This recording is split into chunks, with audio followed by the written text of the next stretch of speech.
সুপ্রিয় দর্শক বিন্দু, আপনাদের মাঝে আসছি আমি সেটাভাঙ্গা খবর নিয়ে। এটাভাঙ্গা রিফাত। খবর শুরু করার আগে আসেন খবরের শিরোনাম শুনে নেই। আগামীকাল সময় 3:48 একটি অ্যাক্সিডেন্ট হয়। সেই অ্যাক্সিডেন্টের নাম হচ্ছে ধান কেটতে যে বাল কেটে ফেলে সোনাকান্দার এক যুবক। যুবকটির নাম জানা নেই। তো এখন আসেন আমাদের সেটাভাঙ্গা থেকে হেটাভাঙ্গা রিফাত আমি, চলেন সেখানে সরাসরি চলে যাই। রিবাদ, আপনি কি আমার কথা শুনতে পাচ্ছেন? হ্যালো হ্যালো, সেটা বাঙালি রিবাদ। হ্যাঁ, তো চলুন আজকে আমাদের মূল পর্বে যাওয়া যাক। আমাদের সোনাকান্দা গ্রামে এক যুবক ধান কাটতে গিয়ে বাল কেটে ফেলেছে।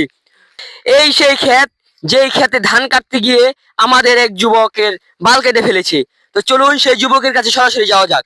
এই যে ভাইটিকে পেয়েছে। ভাই ভাই ভাই, আপনার তো বাল কাটছে ভাই, আপনি এমন দাপড়াচ্ছেন কেন ভাই? আমার বাল লাগে, আমার সম্পদ কেটে গেছে গা। নাউজুবিল্লাহ। এই সেই ক্ষেত, এই ক্ষেতে এই যুবক ধান কাটতে গিয়ে বাল কেটে ফেলেছে। দেখতেই পাচ্ছেন যুবক কতগুলো ধান কেটে ফেলেছিল এদিক দিয়ে। ওইদিকে যে মনে ভাই এই কাজ হয়েছিল, ভাইয়ের পুরো শেষ, ভাইয়ের সম্পদ সব শেষ। তাই সকল কৃষক ভাইদেরকে এই সব কাজে থেকে আমরা বলছি যাতে আপনারা সকলে আপনাদের নিরাপত্তা বজায় রেখে কাজ করবেন। দেখতেই পাচ্ছেন একটি দুর্ঘটনা, সারা জীবনের কান্না। লোকটির এখনো যুবক বয়সে, এখনো বিয়ে হয়নি। একবার ভাবেন তো তার জায়গায় আপনি থাকলে আপনার কি হতো। সবাই তার জন্য দোয়া করবেন, যদিও তার দোয়া এখন মনে হয় না আর কাজে লাগে, কারণ যেহেতু পুরা জিনিসটাই ক্ষেতের ভিতরে পড়ে রয়েছে।